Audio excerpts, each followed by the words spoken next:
Hello, everybody, and welcome back to another show from the Messenger Studios. It's the Fort Knox update. I got, of course, Mr. Jim Bradford in the office today to get a good update on news across the nation. How are you, Mr. Bradford? I'm doing well, sir. Doing well. That's a little loud. Probably got it too loud there in the ears. Yeah, it's good to see you back in the studio again. Good to see you. Good to see you.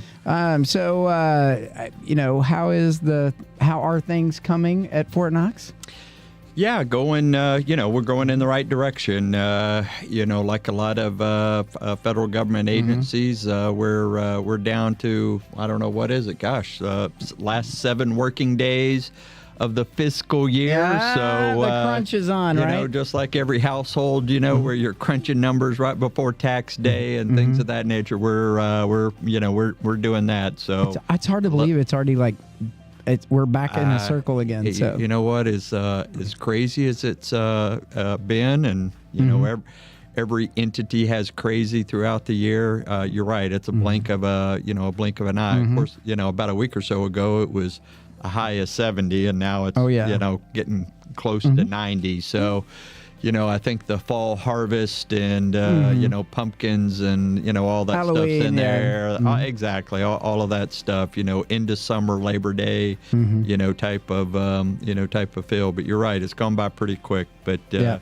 looks like we're going to close out everything fairly well. We got a few hanging chads that are out there that will take us all the way down to the last minute of the fiscal year, but we'll pull it out. We'll do it okay. Not a big deal. And then we'll see where the federal government goes, where our Congress goes with continuing resolution. It won't be anything new for us.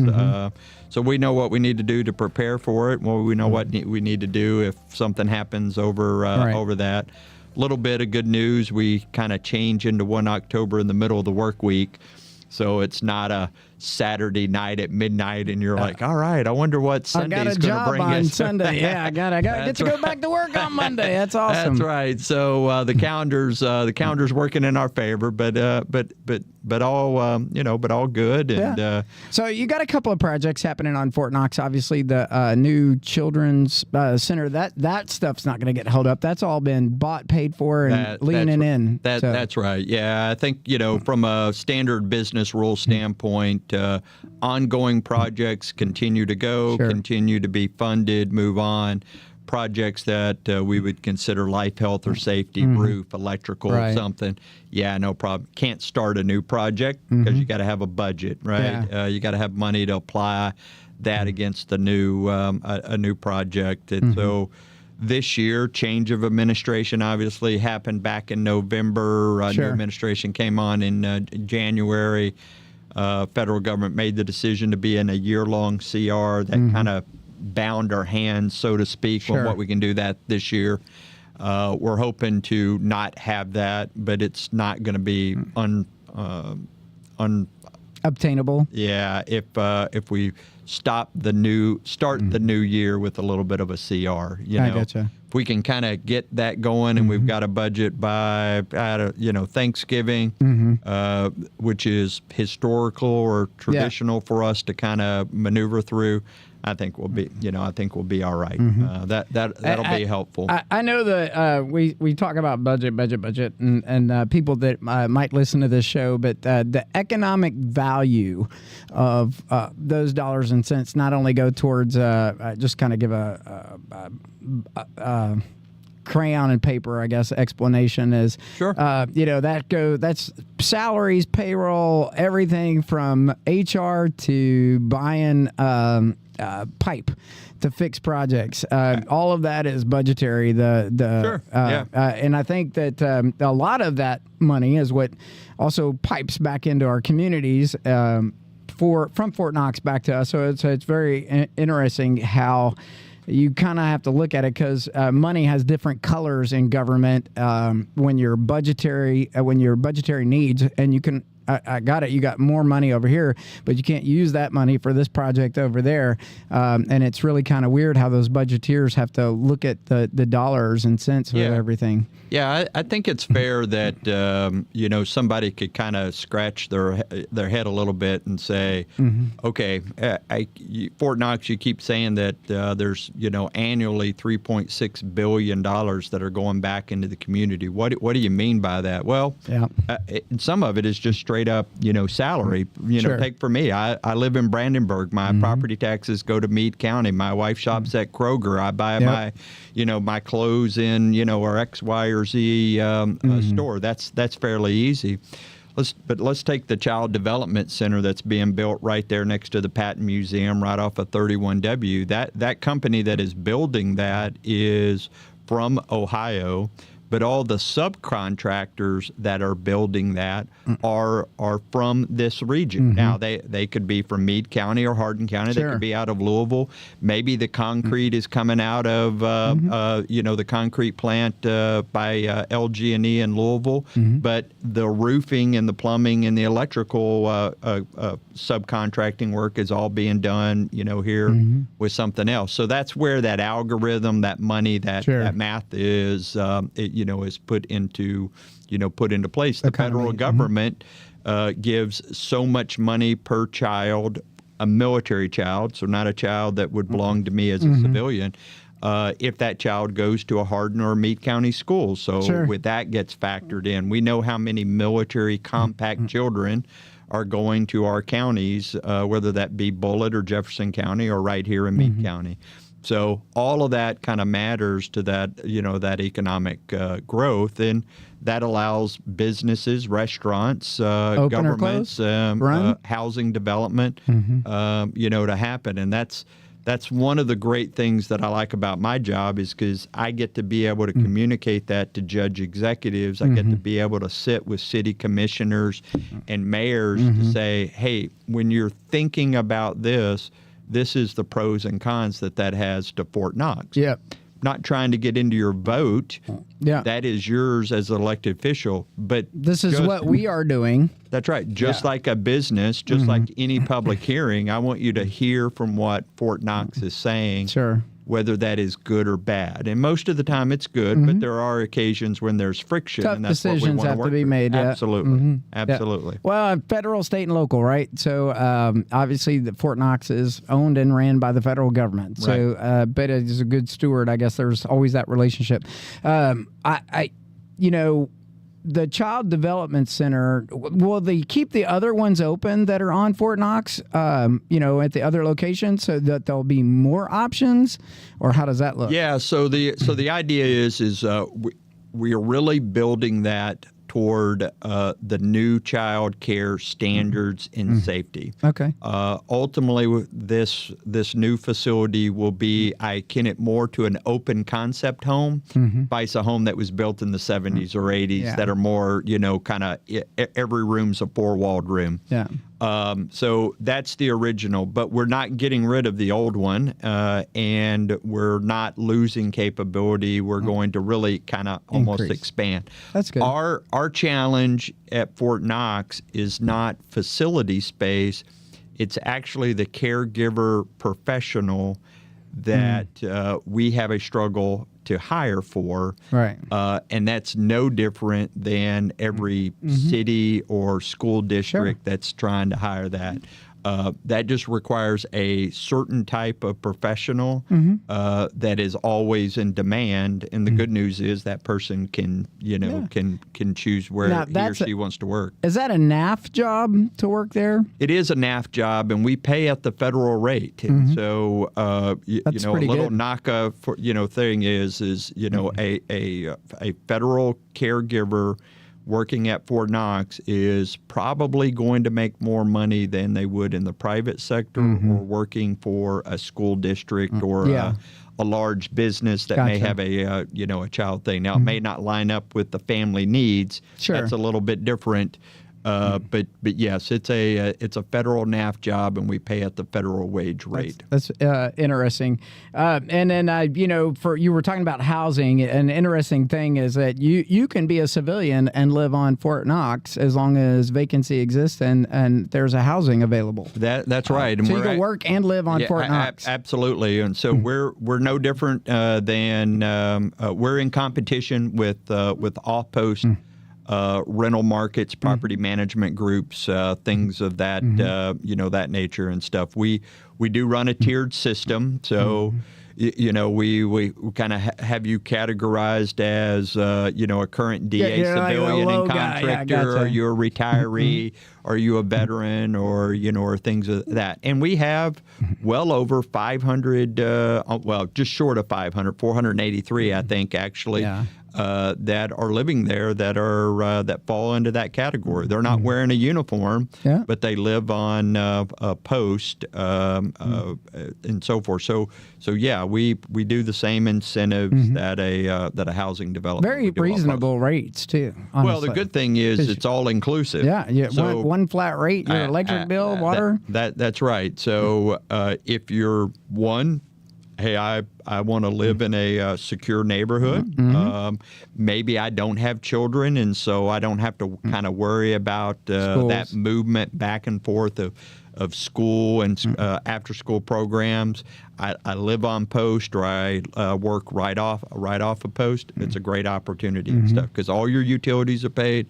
Landscaping is paid, aka mowing the lawn is paid. So someone that is on a fixed income and can budget that, it's very lucrative for them. Yeah.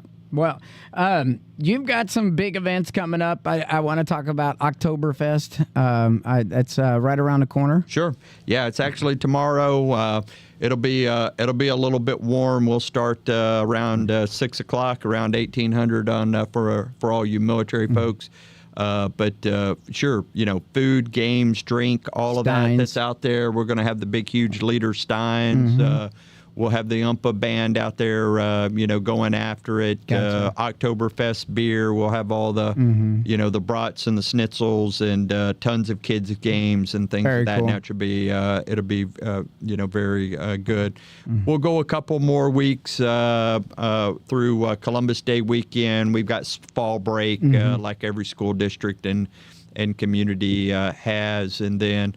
What I really wanted to highlight, now I think we've got another podcast before then, is the JROTC Raider Challenge. Yeah. 24, 25, and 26 of October. For all of us that live around here, this is a great opportunity because it's only a 20-minute drive. Yeah. And this is a big deal for those JROTC units that are in our high schools, no matter where they're at. It's their national championship. About almost 3 years ago. This used to be ran down in Georgia. Yep, I used to go down there because we had it as the brigade. Oh, that's right. AMU and big participant AMU, and I think we had the Golden Knights in for the first time in ever. Boy, they loved it. Oh, absolutely, yeah. So it's a big deal. We were able to bring it up here to make it a little bit more localized. Create some opportunities for those JROTC units to stay in the barracks, to kind of get an Army feel.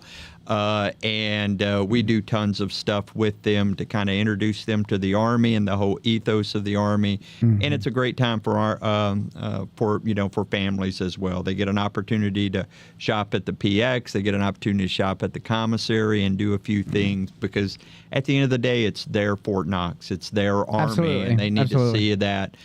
Both inside and out, at the same time cheering their student and their team. Yeah, so I went to Fort Knox today, and I distributed the newspapers.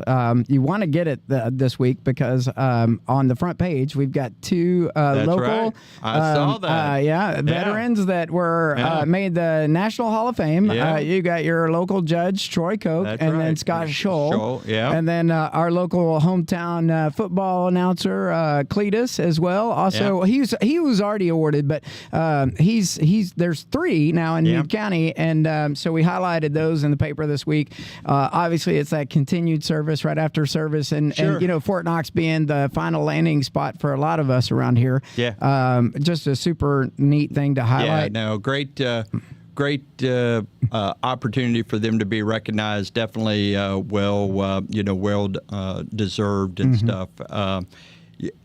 I mention this every now and then. It is amazing, those folks that choose to make Kentucky their home, wherever they choose to live, and then at the same time continue to give back in their own particular way. We've got a retired command sergeant major that's now the director of the Radcliffe Veteran Cemetery. There you go. Right there in Radcliffe, giving back of his time and understanding the importance of that. We've got members in our community that serve on the Kentucky Veterans Administration, board and committee, and are up there in Frankfort kind of lobbying for veterans, whatever that is, whether it's better health care, better entitlements, reduced taxation, et cetera. I think that is, commendable with what all we do.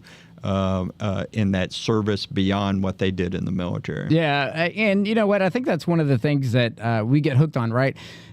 We do like our retiree benefits, but there's a large population of us that we appreciate that, and then we turn around and we give it right back into the community. So sure, absolutely. Yeah, and those are, there's a tremendous amount of opportunities. I also want to highlight today, y'all had the big job and career fair. I stopped in there today to check it out as I was popping out, and I got some pictures. So we'll hope to get that in the newspaper next week and highlight that for. There's a ton of veterans. I've got to get back with my contacts there, but they said it was really slammed when they first started at 3 this morning at 10, I think it was, or 11, and then they went all the way up until 3. They had a lot of good companies there that were represented. The local Louisville markets, DAV was there, a lot of veteran hiring organizations. So there's a lot of job opportunities. Oh, well, sure. No, absolutely. I think for a transitioning soldier and his or her family,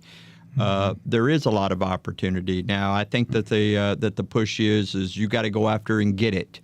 They're not going to be necessarily knocking on your door, and that's one of the things that we really push and promote is kind of bend yourself what you'd like to do, but don't be afraid to go out there and get it and work with us to try to get you the career skills program internship, give you an opportunity to practice resume interviewing, or just go out there and do a filler, which is what today is. Walk around and say, hey, what do you do? Where are you at? That's right. And can I fit into your company? Into that against those other things that I want to do? Because I think one of the greatest things that a retiree and their family brings is not so much their entitlement and money. It's just their time. They're used to giving of their time, and I think that's powerful. Well, final thoughts. I want to throw this out. The gate is open. Wilson Gate is open on a very scheduled, limited time. How's that working out for all the users of the gate? I mean, you're still going to get the complainers, but I'm sure there's a lot of folks that are really happy and adjusted. I think where we're at, we're meeting the requirement, right? So you could say in one vein, hey, we're doing what we need to, which is bringing everybody on post safely and efficiently and quickly, and we're giving everybody an opportunity to get off post safely. The delta right now is that lunch period time, and at the same time, helping those off-post businesses, because we want them to thrive and be there as well. And that's our next step, is to figure out in our manning structure and where we at, where can we expand. Maybe it's just during the lunch hours, but giving an opportunity for those people to pop off post, have some lunch, take care of a task or something to get back on post.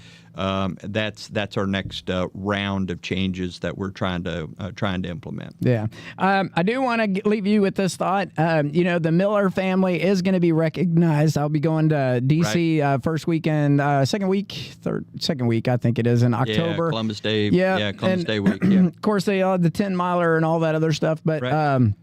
The Sergeant Miller family was selected as the Family of the Year from AUSA. We'll be recognizing them, and they actually worked at the Red Cross program with the Warrior Warehouse, which I thought was amazing. There's tons of volunteer opportunities on Fort Knox for our military families and in the surrounding community. Yeah. If you're out there, they're always looking for help. I still use the one example. There was a full-board colonel coming in, and all of his household goods got caught on fire on a truck, and then you got nothing. You're done. Sure. You got nothing. You're starting all over. The urban legends are real, right? Yeah. And so it's for all ages, and they do a tremendous job. Hats off to May and Amy and their team out there that make that possible.